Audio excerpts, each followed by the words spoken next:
NC Agro. Oferecimento Sicoob Amazônia. Mais que uma escolha financeira. Olá, muito bom dia para você. Estamos no ar com as notícias que movimentaram o campo no norte e nordeste do país. Então veja agora o que tem no NC Agro de hoje. São mais de 248 mil hectares de floresta preservada. Histórias que atravessam gerações. No caminho, o rosa do ipê floresce em meio à mata, reforçando a beleza e a força desse território. A Fazenda Santa Rosa virou referência regional no cultivo de frutas cítricas. A apenas alguns quilômetros de Manaus, a colheita é farta na região. Os números da produção ajudam a explicar a importância da cultura para a comunidade. A cada safra, o campo renova a expectativa dos produtores e fortalece a presença do abacaxi como uma das principais culturas da região. Mesmo com a oscilação da safra, a procura vai se intensificando com a chegada dos festejos juninos. A tecnologia tem ganhado cada vez mais espaço no campo. No Amapá, uma ferramenta criada por uma startup local está ajudando produtores rurais a organizar a produção, controlar despesas e planejar melhor as atividades da propriedade. O caroço do açaí foi reutilizado para limpar o solo. O resíduo, que sempre foi desperdiçado, é apontado como uma solução para áreas contaminadas por metais. Vai ser uma costela em tiras e a gente vai fazer um vinagrete de milho verde também na brasa. Esse milho verde que a gente vai assar na brasa com tomatinho cereja, uma pimentinha de cheiro, apresentar a chicória, o coentro da nossa terra, uma raspa de limão. Eu espero que vocês gostem também desse acompanhamento, que a carne eu sei que não tem erro.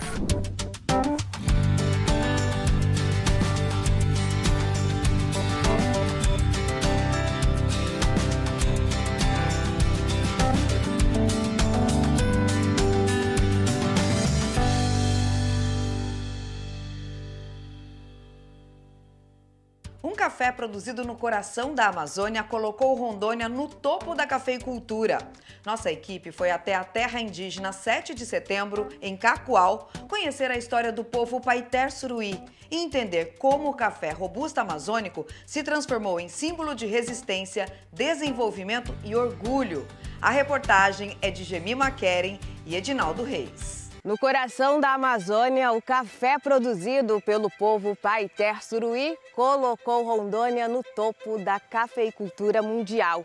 O primeiro canéfora do mundo a alcançar 100 pontos. E hoje nós vamos conhecer a história por trás desse feito histórico.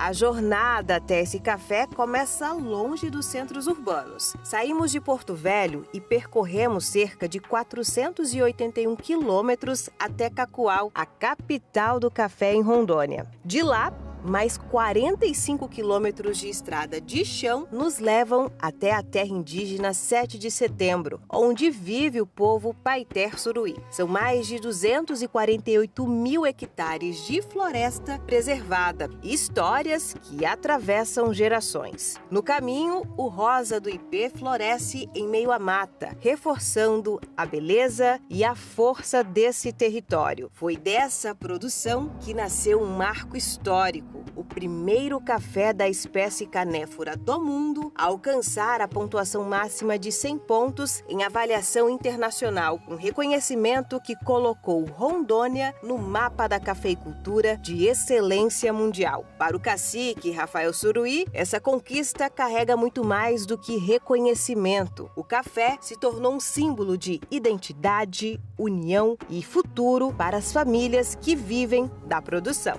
É uma honra que hoje em dia o consumidor fala que esse café é robusta amazônica. Falar nisso, a gente fica muito agradecido com o consumidor, porque até hoje esse café que 100 ponto, a gente já contribuiu a 5 estados, né? Rio Grande do Sul, São Paulo, Brasília, Porto Velho, Minas Gerais.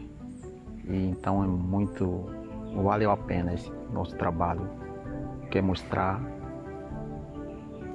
que tem produto melhor do país, né? Dentro da terra indígena 7 de setembro, o povo Paiter Suruí mantém uma relação de respeito com a floresta. É desse território preservado que nascem as águas, a cultura e o café que hoje ganha reconhecimento mundial. Aqui, produzir também significa preservar. Que a gente trabalhando e preservando, isso é uma muito vantagem para nós, povo indígena.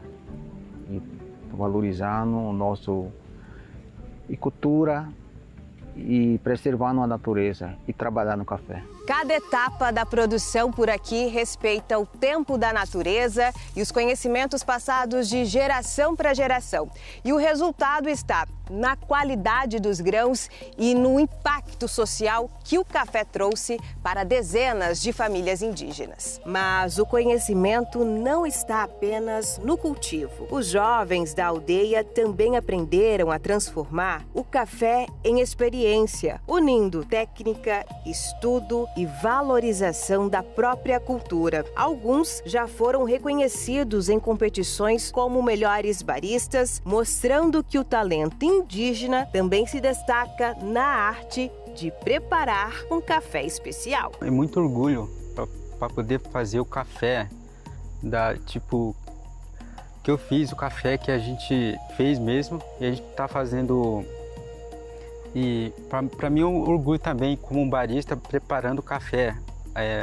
Antes a gente só tomava com café com açúcar. Hoje em dia a gente tudo medida, tanto o grão, tanta água que a gente está fazendo e dá para pessoa que pode estar tomando café. E para mim é um orgulho isso aí para mim. Fui o primeiro campeão da primeira edição Rituais Copa Barista, que a Três Corações promoveu para os jovens indígenas e 25 participantes que fez o curso e 4 finalistas e desses 4 finalistas fui campeão e muito orgulho de preparar o café porque daqui da nossa comunidade foi o cacique Rafael que foi campeão, alcançou a nota máxima 100 pontos e a gente não sabia de dar notas e aromas para o café, por isso a gente incentivou de fazer o curso barismo de café.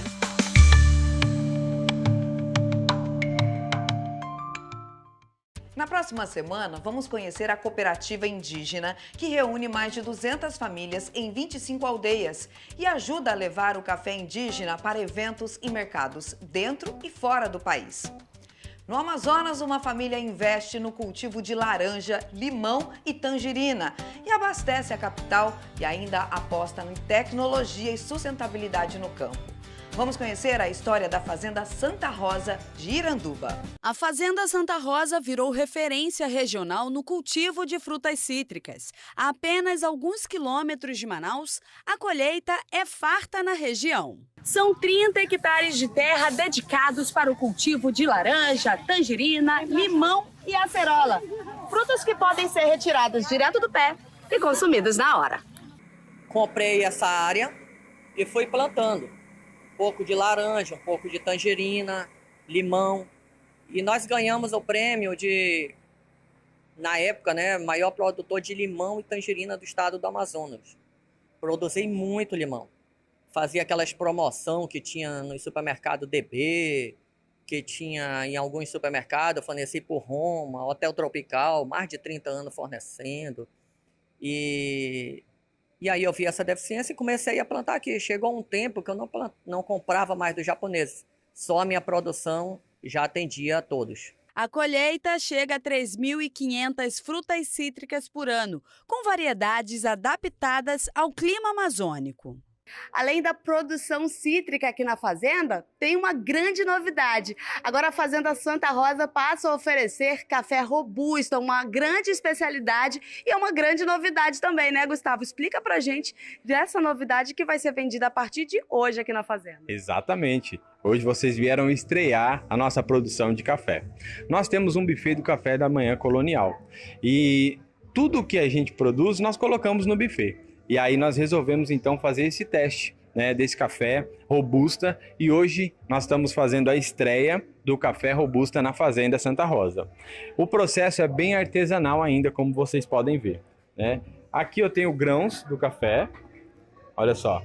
O diferencial é exatamente esse, que aqui é só grão do café. Não tem nada misturado aí, não tem pau, não tem pedra. Como grandes marcas produzem grandes quantidades, não conseguem fazer esse beneficiamento que nós estamos fazendo aqui. O manejo também segue orientações técnicas da Embrapa, o que garante frutos de qualidade e uma produção sustentável. Então, uma série de medidas, e esse fruto tem que ser selecionado, classificado, para que ele não vá para o fruto batido, no meio do outro, para não estragar. E o transporte com o maior cuidado, até que chegue na gôndola do produtor, do consumidor final, para ele ter um produto de qualidade. E o produtor, com isso, vai ter agregado valor na sua mercadoria, no seu produto, melhorando a sua situação econômica. A produção é servida aos clientes que visitam a fazenda e sentem a diferença na qualidade dos alimentos. O Jota sempre vem com a família e conta que o sabor dos alimentos é diferenciado. Sim, aqui você tem uma experiência completa, né? Além de você ter os alimentos fresquinhos que vêm diretamente da fazenda e também você pode ter um contato diretamente com os animais, uma vivência diferente, coisa que a gente não tem na nossa capital. Da terra ao consumidor, a Fazenda Santa Rosa mostra que o campo amazonense tem potencial e capacidade de crescer cada vez mais e dar bons frutos. Agora é hora daquele recado importante, Sicoob Amazônia. Deixa eu te contar uma coisa. No campo, a gente sabe que cada etapa exige o apoio certo, seja a força para plantar ou mesmo o recurso para colher. O produtor precisa de um parceiro que entenda do agro e é por isso que a Sicoob Amazônia se destaca. Como cooperativa de crédito, a Sicoob oferece soluções completas, taxas reduzidas para quem vive da terra. Se você já é cooperado, é só procurar sua agência. Mas se você ainda não é e não faz parte do sistema, conheça as vantagens de uma rede que está presente em Rondônia, Amazonas e Roraima. Pra tudo fica bom, pra tudo fica legal, vem pra Sicoob Amazônia fazer crédito rural. Tem as menores taxas e toda a facilidade pra produzir no campo e vender lá na cidade. Conte com crédito rural, Sicoob Amazônia para produzir e crescer ainda mais. E é claro, é muito mais do que uma escolha financeira. Seja você também Sicoob Amazônia.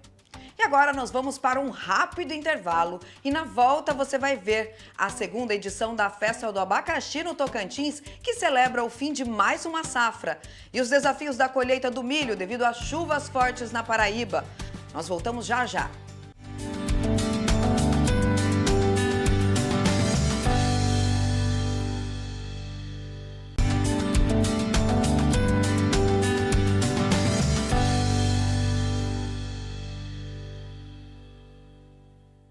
Agora olha que legal, no Vale do Araguaia, uma festa já virou tradição entre os produtores rurais. A segunda edição da Festa do Abacaxi reuniu moradores, estudantes e agricultores do assentamento Santa Clara, no Tocantins, para celebrar o fim de mais uma safra. Além da comemoração, o evento destacou a importância da fruticultura para a economia e desenvolvimento da comunidade. Depois de meses de trabalho no campo, chegou a hora de comemorar. A nossa equipe saiu de Palmas e percorreu centenas de quilômetros até o assentamento Santa Clara, no Vale do Araguaia, para acompanhar de perto a segunda edição da Festa do Abacaxi. Por lá, produtores rurais celebraram o encerramento de mais uma safra da fruta. A festa foi organizada pelos próprios agricultores da comunidade, uma forma de reunir os produtores, celebrar os resultados da safra e valorizar o trabalho de quem passou meses dedicado à produção da fruta. O evento também reuniu moradores, estudantes e famílias que acompanham de perto o desenvolvimento da comunidade. Gente que cresceu vendo o abacaxi fazer parte da história e da rotina local. Tem mais de 20 anos que minha família está no ramo e agora meu pai, é meu padrasto, minha mãe. Então, para mim é muito importante porque cresci no meio do abacaxi e estou participando da segunda festa do abacaxi. Então, é importante para mim. Esse ano o produtor ele teve um grandes lucros na produção do abacaxi, a perca foi muito pouca e graças a Deus podemos falar, faturaram bem, graças a Deus, porque o abacaxi ele não tem força se o produtor não tiver lucro. Os números da produção ajudam a explicar a importância da cultura para a comunidade. A cada safra, o campo renova a expectativa dos produtores e fortalece a presença do abacaxi como uma das principais culturas da região. Hoje nós vamos ter aproximadamente 15 milhões de muda plantada esse ano. Então, com a ajuda do município e mais alguns compradores que tem na região e alguns produtores e incentivo, nós estamos batendo recorde na produção desse ano. Estamos aqui com as lavouras muito bem cuidadas, muito bem plantadas, com a produção muito boa, com fruto muito bom, com qualidade e está sendo até exportada hoje para fora do estado, para fora do Brasil. E quando a produção avança, a comemoração ganha ainda mais significado. Para quem vive o dia a dia no campo, a festa também é um momento de reconhecer o esforço de todos os envolvidos. A produção foi até boa esse ano, graças a Deus. Vem aumentando muito. Não pode reclamar, vem um super aumento. Plantei um pouco a mais, né? Que vem um índice maior, não aumenta boa. A fruta também é fonte de sustento para produtores que dedicaram boa parte da vida ao cultivo e acompanharam de perto o crescimento da produção no assentamento. Tem um ano que dá um fruto bom, outro ano já dá mais ruim, mas a gente vai fazendo muita roça, né, e vai produzindo. Cada dia mais a gente produz mais. Eu comecei com 20 mil, hoje eu produzo 200 mil pés de abacaxi. Realizada pela segunda vez, a festa do abacaxi já se consolida como um momento especial para a comunidade. Uma celebração que marca o fim de mais uma safra e reúne quem ajuda a fortalecer a produção rural no Vale do Araguaia. O assunto agora é o clima. Devido às fortes chuvas que caíram em grande parte do estado da Paraíba, a colheita do milho foi comprometida em algumas regiões. Produtores contam como superam esses desafios que já impactam as feiras livres. O milho semeado no mesmo período cresceu de forma irregular. O motivo, o excesso das chuvas que alteraram o desenvolvimento das plantações e frustraram a expectativa de parte dos agricultores paraibanos. Foi um período muito difícil, porque era muita chuva, né?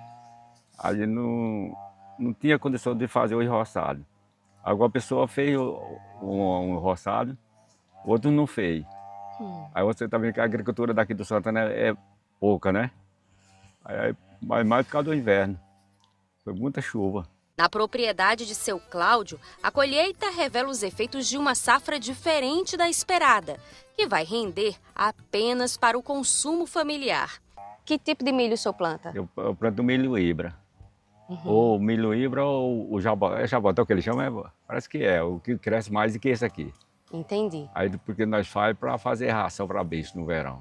Entendi.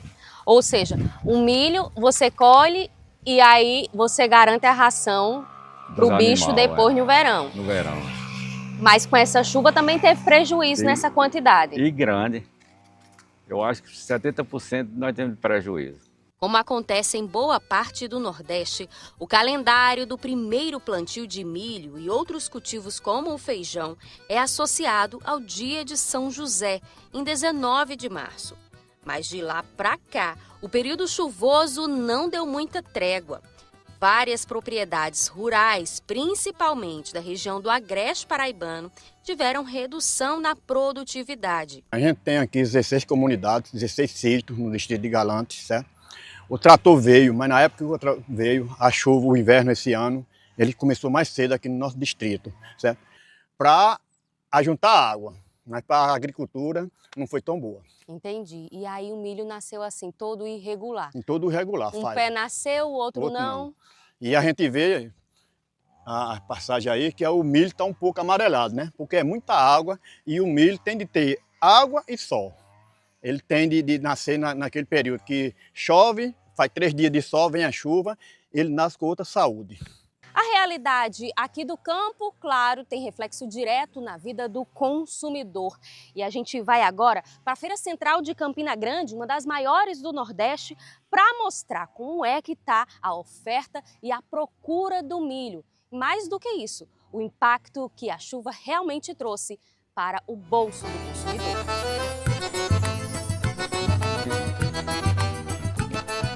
Mesmo com a oscilação da safra, a procura vai se intensificando com a chegada dos festejos juninos. Durante todo o ano, Alexandra vende melão e melancia, mas nesse período agrega o milho como oferta aos clientes, chegando a vender 50 espigas, a conhecida mão de milho, por R$ 70. Por enquanto, a gente ainda está vendendo de 70, de 60. A gente não sabe quando chegar a aproximação da fogueira, né? Sim. É o ideal esse ponto aqui. Aqui tá bom para cozinhar. Para fazer canjica ele tem que ser mais maduro. E aí o pessoal tem que esperar um pouquinho para esse milho com esse ponto chegar aqui na feira. Mas durante a semana a gente tem mais maduro. É porque hoje só chegou verdinho. Vindo de diversas regiões do estado e até de fora, representa esforço da agricultura familiar, renda e também identidade. Aqui é da Paraíba, de Cabaceira. Mas a gente recebe milho aqui do Rio Grande do Norte, do Pernambuco, de todo canto. Entendi. Essa chuva que a gente teve em maio aí, nesse período anterior a junho, teve muita chuva por aqui. Interferiu no milho? Rapaz, teve uma perda significativa, porque alagou, né? Mas que melhor que o ano passado, vai dar muito milho esse ano. Primeiramente, nosso pai, né? Daqui, as espigas, em diferentes estágios de maturação, viram receitas que ajudam a contar a história dos festejos juninos e que acolhem como comida de mãe. Tô levando milho para cozinhar para o neto, que vai chegar de João Pessoa, e tô levando milho para fazer uma canjiquinha para janta. E aí tem diferença para um e para outro? Tem diferença. Não, é o preço só. 5 por R$5. Mas tem diferença no tipo de milho? Tem, no tipo de milho. Para cozinhar, a senhora leva qual? Para cozinhar eu levo verdinho. E para fazer a canjica eu levo ele mais maduro. Entendi. Que a canjica fica mais gostosa. E me diga uma coisa, por que a gente consome tanto milho nessa época? Me diga, porque a comida é quentinha? É porque é quentinha, é boa. Uma canjiquinha quentinha toda noite é bom demais. Queijinho de coalho assado, né?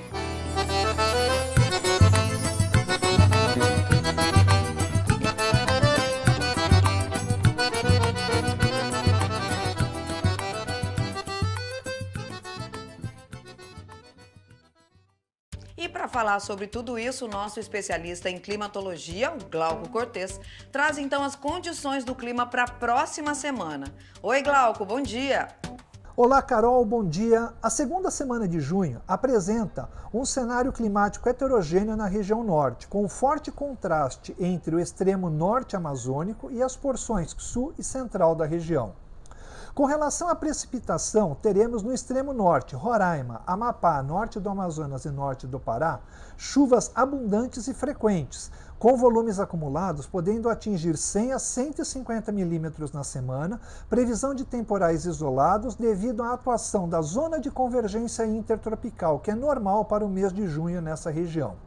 Já na parte central e sul da região, Tocantins, sul do Pará, Rondônia e Acre, a precipitação será regular e escassa, com volumes de 5 a 20 milímetros, caracterizado por pancadas isoladas e rápidas, insuficientes para a recuperação da umidade do solo. As temperaturas irão oscilar de 22 a 32 no extremo norte e de 18 a 38 no sul da região, com destaque para a grande amplitude térmica na parte sul, característica típica do inverno. A umidade relativa do ar para a região norte entre 85% e 95%, já mais para o centro e sul, valores entre 55% e 70%, com uma redução progressiva com o avanço do inverno e a diminuição na quantidade e na intensidade de chuvas. Para a agricultura, no norte, úmido, será favorável para o plantio da mandioca, plantio do arroz irrigado, e devem ser evitadas a colheita do mandioca, o plantio do milho e do feijão e a colheita do arroz. Já para o centro-sul e seco, teremos condições desfavoráveis para a colheita do milho e do feijão, plantio de arroz e também para a colheita do arroz. Já no estado da Paraíba, nós vamos ter um padrão característico com período chuvoso de inverno nordestino, com precipitações ainda significativas. No litoral e na zona da mata, as chuvas serão de moderada a forte, com volumes entre 35 e 60 milímetros. No agreste, chuvas irregulares, variando de 20 a 40 milímetros, e no sertão e Cariri, uma precipitação mais escassa e irregular, com valores atingindo no máximo 15 milímetros. As temperaturas vão variar entre 19 e 29 graus no agreste, no sertão e Cariri 21 a 33 graus. Umidade no litoral entre 80 e 85%, no agreste 70 a 80% e no sertão mais baixo, valores entre 50 e 60%. Considerando a agricultura, no litoral e zona da mata será muito boa para a colheita da cana-de-açúcar e para o plantio de milho. Já para o agreste teremos condições favoráveis para o plantio de feijão, para a colheita do feijão e o plantio de milho. Já para o sertão e Cariri, será favorável somente para o plantio de feijão e também do milho. Falando sobre o fenômeno El Niño, no status atual ele está de fraco a moderado, devendo evoluir para forte entre setembro e outubro, com previsão de pico entre dezembro e fevereiro de 2027. Tanto a região norte quanto o estado da Paraíba apresentarão na semana um padrão climático típico da estação de inverno, sem influência do fenômeno El Niño, que ainda está em formação. E agora vamos para um rápido intervalo e na volta tem uma tecnologia que tem ajudado produtores a melhorar a gestão das propriedades rurais no Amapá. E a primeira exportação de carne do Acre para Singapura. A gente volta já.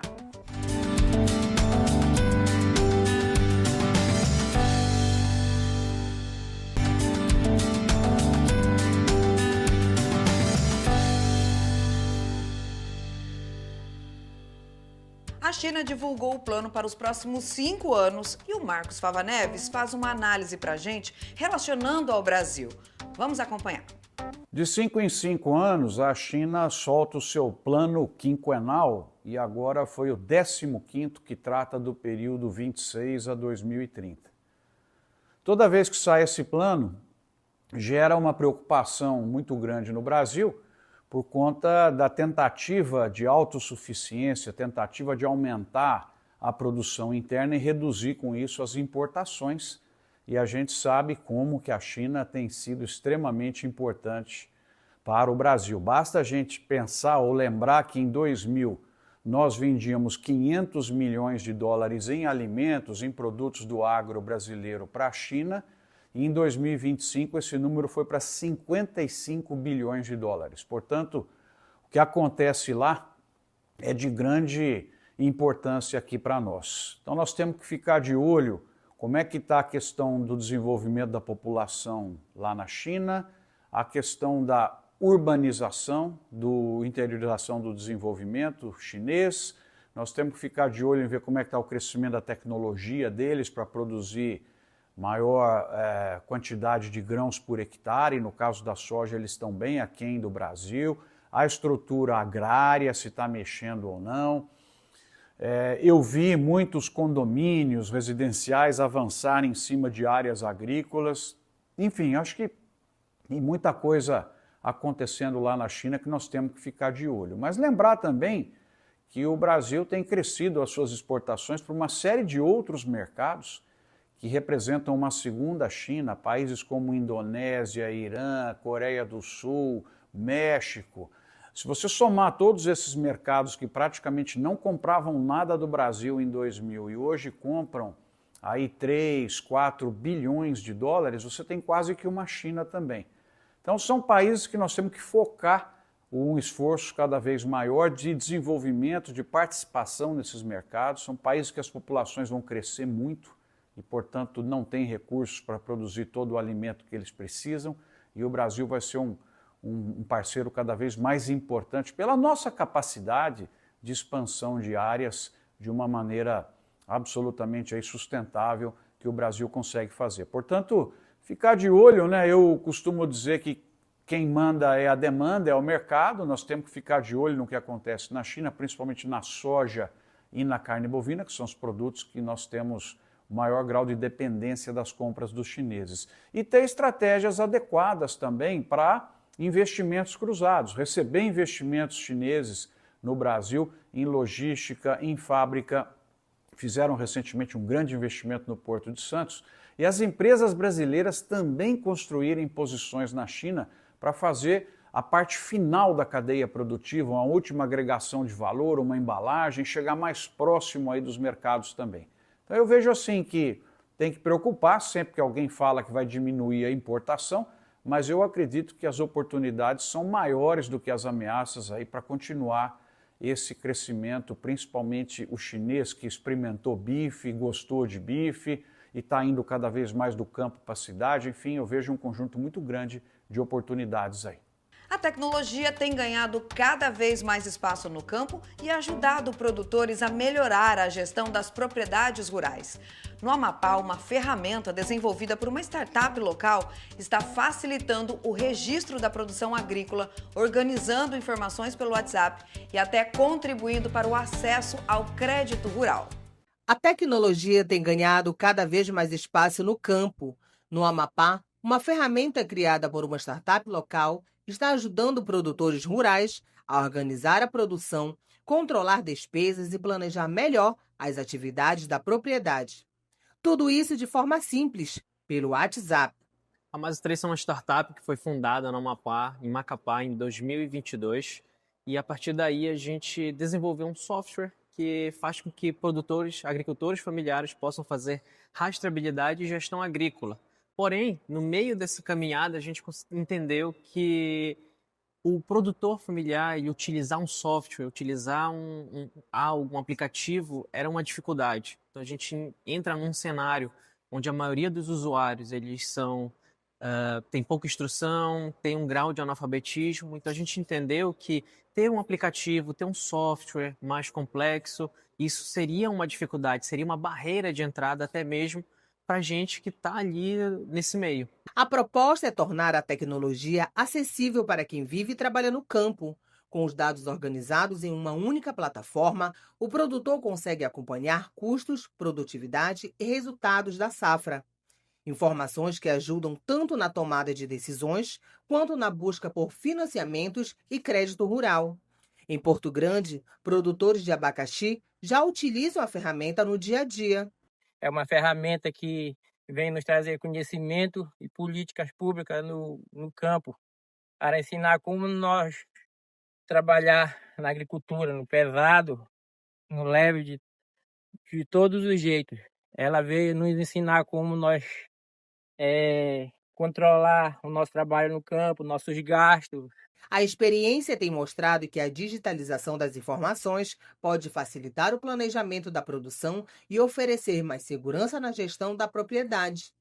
Além de registrar atividades agrícolas, a ferramenta também contribui para a rastreabilidade dos alimentos, permitindo acompanhar informações sobre a origem e o processo da produção. A iniciativa fortalece a agricultura familiar e abre caminhos para que pequenos produtores tenham acesso a recursos tecnológicos, antes restritos a grandes empreendimentos rurais. A expectativa é ampliar o uso da plataforma para outras cadeias produtivas da região, como o açaí e diferentes culturas da agricultura amazônica. A parceria feita com a Mas3 para o atendimento aos produtores rurais da IG do abacaxi, ela tem um papel fundamental de levar a tecnologia acessível, de fácil uso para o produtor, né? Com o intuito de mapear, levantar dados e gerar um BI de inteligência a partir do AgroZap, a partir do uso da rastreabilidade desses produtos, garantindo com que eles cheguem ao mercado com toda a comprovação de origem, com toda a rastreabilidade do seu processo produtivo e, sobretudo, agregando valor a partir do uso de tecnologia de uma empresa que foi fomentada pelo Sebrae na sua origem enquanto empreendedor do segmento de startup e que agora já gera negócios conectando com a área rural. Mais do que uma ferramenta digital, o AgroZap mostra como a inovação pode encurtar distâncias, fortalecer a produção rural e criar novas oportunidades para quem vive da agricultura na Amazônia. Em uma região onde muitos produtores enfrentam desafios de acesso à tecnologia, iniciativas como essa mostram que a inovação pode chegar ao campo de forma simples e eficiente. Com apenas um celular e acesso ao WhatsApp, agricultores conseguem organizar informações importantes da produção e fortalecer o próprio negócio. O Acre enviou o primeiro container de carne bovina com destino a Singapura. Esse é um novo momento da economia do estado que, com a força do agro, fortalece o setor frigorífico no mercado internacional. O Acre vive o novo ciclo do crescimento no setor frigorífico e nas exportações. O frigorífico realizou o embarque do primeiro container de carne bovina destinado a Singapura, um dos mercados mais exigentes do Sudoeste Asiático. A carga, com cerca de 27 toneladas, saiu da unidade industrial em uma carreta do tipo rodotrem e seguirá até Porto de Itajaí, em Santa Catarina. De lá, a carne acriana atravessa o oceano rumo ao mercado asiático. O avanço representa uma transformação histórica para o setor. Há 5 anos, o Acre exportava carne para apenas 5 países. Hoje, os frigoríficos acrianos já alcançaram 17 mercados internacionais e a expectativa é chegar a 25 países até o final deste ano. Hoje é a nossa primeira exportação para Singapura. Na realidade, hoje nós temos 2 carregamentos. Um para Hong Kong, 27 toneladas, mas a gente já vem fazendo há tempos para Hong Kong. Esse específico de Singapura é o primeiro, vem da nossa exportação do frigonosso para Singapura, na faixa de 27 toneladas. Atualmente, o frigorífico emprega cerca de 450 trabalhadores diretos. Nos últimos anos, o setor recebeu aproximadamente 120 milhões de reais em investimentos no Acre. Só a unidade ampliou a capacidade de abate de 400 para 800 animais por dia. Além de Singapura, o Acre já exporta carne para países da América do Sul, Ásia e Oriente Médio. O setor também se adaptou às exigências internacionais, como o protocolo de abate halal, utilizado para atender países muçulmanos, entre eles a Arábia Saudita. Isso não acontecia no Acre, está acontecendo agora. E é só o começo. Então eu queria parabenizar o Murilo, a família dele, os sócios dele, os produtores, os pecuaristas e os criadores dos bezerros, os pequenos produtores. E o Acre foi o estado que mais cresceu as exportações nesses 3 anos do governo do presidente Lula. Segundo o empresário do setor, a abertura de novos mercados ocorreu a partir da articulação da Apex durante a gestão de Jorge Viana e da retomada da diplomacia comercial brasileira. Nós vínhamos há 2 anos num processo de reforma, então, paralelamente, o investimento que foi feito nessa planta, ele ia dar monta, no caso do frigonosso, está em torno de 60 milhões de reais. Paralelamente a esses investimentos, nós fomos correndo com as habilitações, né? E eu também aqui não posso deixar de reconhecer, quando o Jorge entrou na Apex, ele fez um levantamento dos números e o estado do Acre, ele enxergou que tinha um potencial de crescimento, né? Para você ter noção, em 2022, as exportações totais do estado do Acre deram quase 52 milhões. Somando as proteínas, no caso as bovinas e as suínas, naquele ano o Acre exportou 4 milhões 100 e poucos. Então, as proteínas representavam das exportações totais do estado do Acre 8%. Para você ver esse trabalho que foi feito com esse apoio, com o trabalho que o Jorge fez, enxergou isso, e os empresários acreditaram e investiram. Em 2025, o estado do Acre exportou exportações totais 98 milhões e a parte das proteínas bovino e suíno por volta de 40 e poucos milhões, representando já 40 e poucos % das exportações. Com novos investimentos, aumentando a produção e a presença crescente no mercado internacional, O Acre consolida a pecuária como uma das principais forças da economia estadual. Agora vamos fazer uma pausa, mas já já você confere uma pesquisa que utiliza o açaí para a produção de biocarvão ecológico. E no quadro da Origem ao Sabor, uma receita com carne, com convidados pra lá de especiais. Não saia daí que a gente volta já já.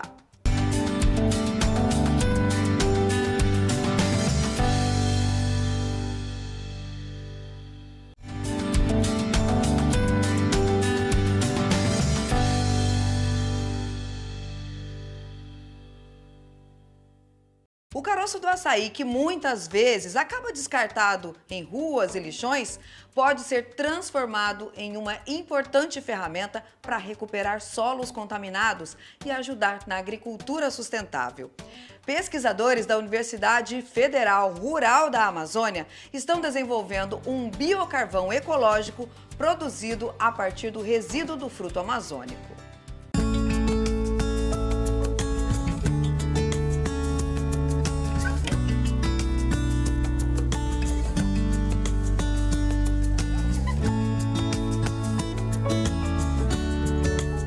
Nesse laboratório, na Universidade Federal Rural da Amazônia, em Belém, o caroço do açaí foi reutilizado para limpar o solo.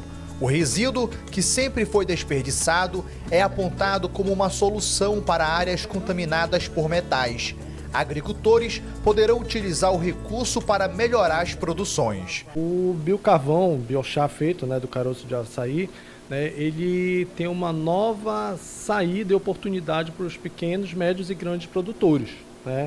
Ele tem a função de melhorar a qualidade desse solo, tanto quimicamente quanto fisicamente. Então, esse biocarvão ele tem nutrientes a fornecer para o solo, melhorar essa nutrição desse solo, a fertilidade desse solo para que as plantas consigam crescer, desenvolver e ter uma produtividade. Essa solução para melhorar as plantações se chama biocarvão ou simplesmente biochá, que nasce da união ciência, preservação ambiental e agricultura familiar. Nossos solos da Amazônia, por si só, já são ácidos. Então, vários trabalhos que nós temos feito, ele aumenta esse pH do solo, deixando um pH ideal para a absorção desses nutrientes para a planta. Vale ressaltar também que este biocarvão ele tem uma capacidade muito grande de retenção hídrica. O que é isso? Ele consegue, dentro do caroço de açaí, reter 2,5 vezes o seu peso. Ou seja, em períodos de escassez de água, esse biocarvão ele consegue segurar essa água e liberando para essas plantas lentamente essa água e a planta tendo o menor dano de status hídrico dentro dela. O caroço do açaí não precisa mais ser descartado. Ele é um grande aliado do produtor rural. Pode ser 100% reaproveitado, sendo uma grande fonte de energia para o solo da Amazônia, para o solo do planeta, contribuindo com a agricultura. A gente faz a coleta seletiva nos bairros, principalmente aqui da terra firme, e a gente reduz o impacto ambiental retirando das batedeiras de açaí, a gente retira e utiliza aqui, gera um novo produto para a produção do biochá. Os experimentos continuam sendo desenvolvidos pelos estudantes, bolsistas do projeto da UFRA, para descobrir em quanto tempo, após a aplicação no solo, o biocarvão já faz efeito. A gente faz, aqui no nosso projeto, a gente deixa ele em torno de 30 a 40 dias no solo, para depois o produtor colocar o que ele for utilizar no solo, a cultura, no caso podendo ser espécie florestal, ou espécies agrícolas. Mais do que um simples caroço, após a extração da polpa, quando transformado em carvão ecológico, passa a ser um bom meio de geração de energia para o solo, além de contribuir diretamente com o meio ambiente e a economia. O biocarvão, além de a gente estar fazendo a retirada desse material que antes era jogado e descartado sem quase nenhuma utilidade, também diminui o risco de doenças para a população. Esse biocarvão aí sendo testado, sendo trabalhado, ele vai começar a ter uma viabilidade econômica, ele vai ser comercializado. E aí o produtor, a partir dessa comercialização, ele, em vez de descartar esse material, ele começa a vender. Ou seja, mais uma fonte de renda para ele. O ouro da Amazônia é muito mais do que um fruto. É essencial para o futuro de uma agricultura mais sustentável e inovadora.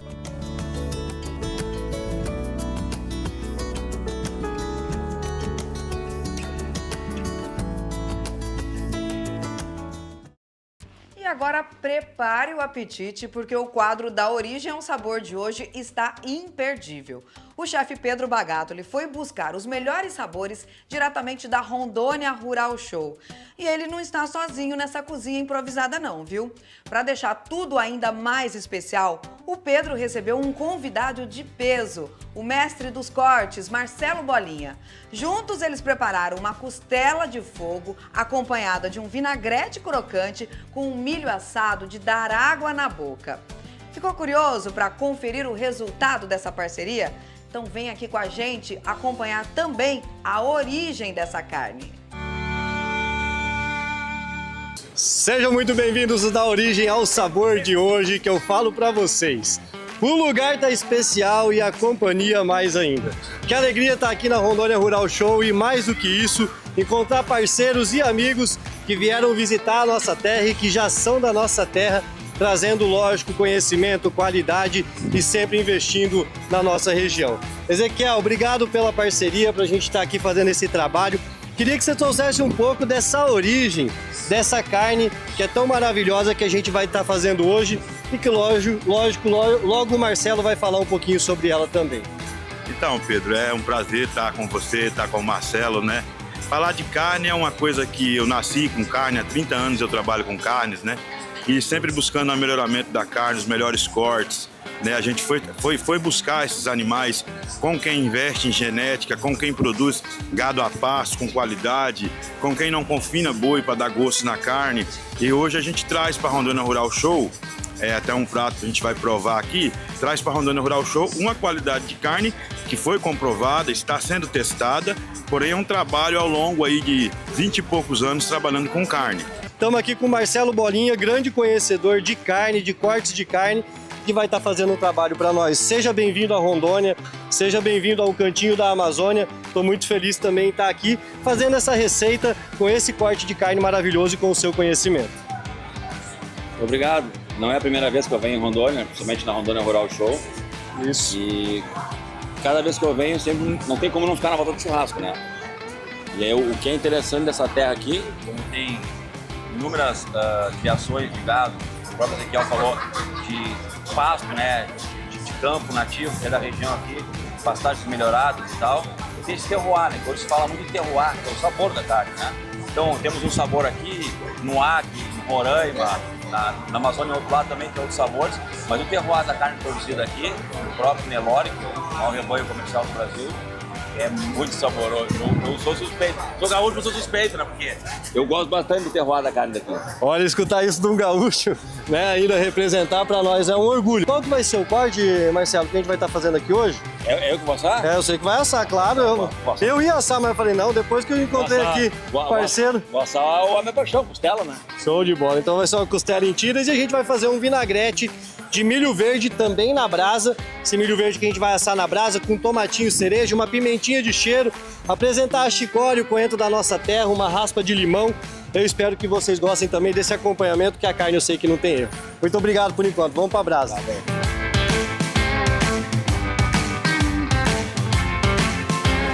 E o primeiro passo aqui da nossa receita, já começando com o milho na brasa.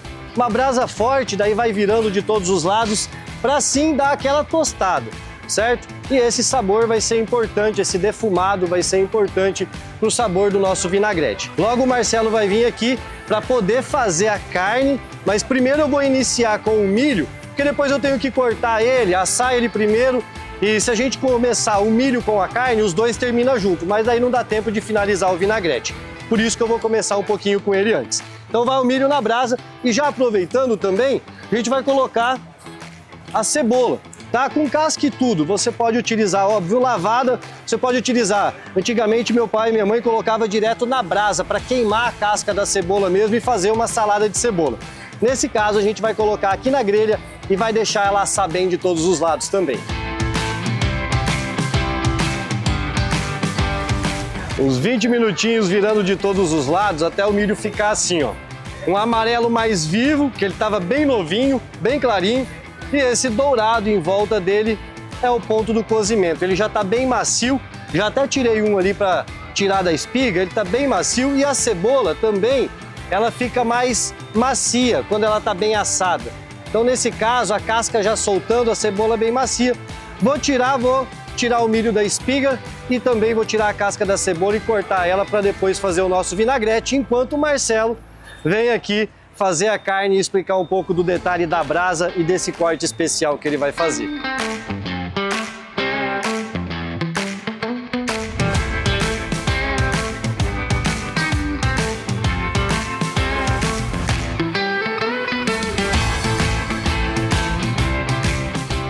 Isso aqui é a costela do dianteiro, 5 ossos, né? Que por muitas e muitas vezes foi considerada a costela no caso de segunda, porque era do dianteiro. Porém, nesse momento que os animais melhoraram muito a qualidade, pode notar que o osso é bem fininho e ela tem um grande volume de carne e marmoreio. Porque é nessa fase aqui, onde esse corte está localizado no corpo do animal, a costela trabalha menos, então ela cria marmoreio, vem com esse volume de carne e carne macia nos animais de qualidade de hoje. E a costela do dianteiro entrega muito, principalmente para as mulheres que gostam de uma costela, mas não gostam daquela gordurona e gostam de sabor e carne. Aqui nós temos uma costela perfeita e os maiores admiradores são as mulheres.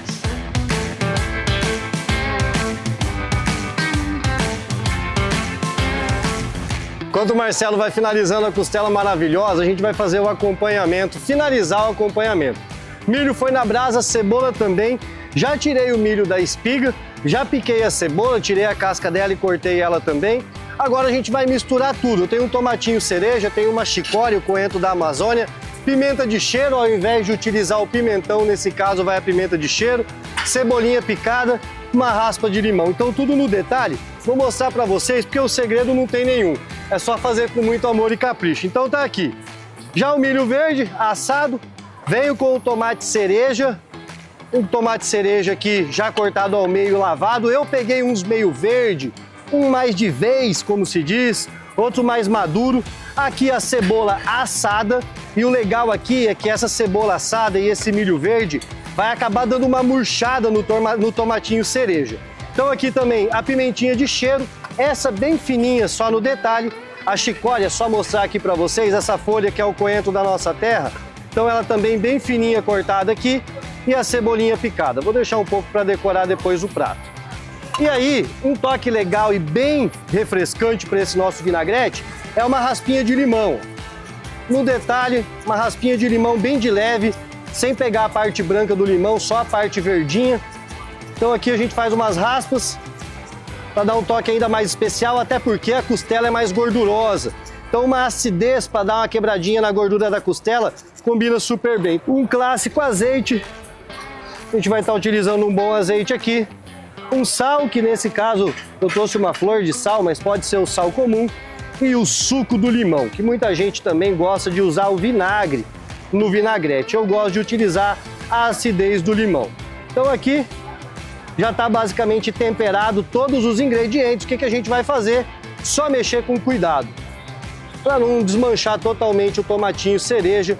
E aí a gente já vai vendo a cor que vai ficar esse vinagrete e o cheiro que está aqui para acompanhar essa costela digna de um churrasqueiro profissional que veio de longe para fazer essa costela para nós. Então tinha que fazer com capricho esse vinagrete também.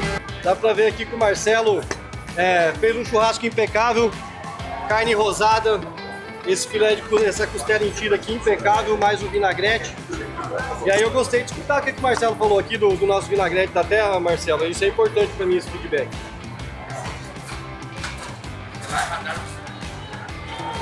Comeria de novo, certo?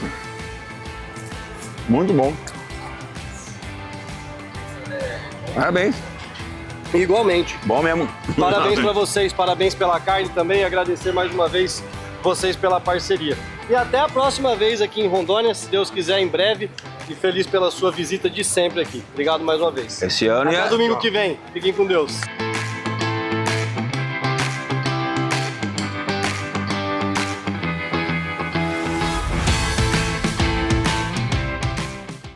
E muito obrigado, então, aos convidados que participaram. Uma ótima opção aí para o seu almoço, hein? Se fizer churrasco, tira foto, marca a gente nas redes sociais. A edição de hoje vai chegando ao fim. E você pode rever, compartilhar todo o nosso conteúdo no Instagram, no TikTok, no YouTube.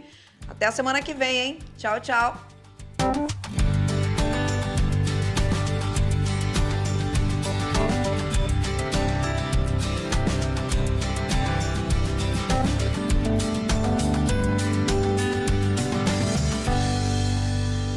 NC Agro. Oferecimento Cicobi Amazônia. Mais que uma escolha financeira.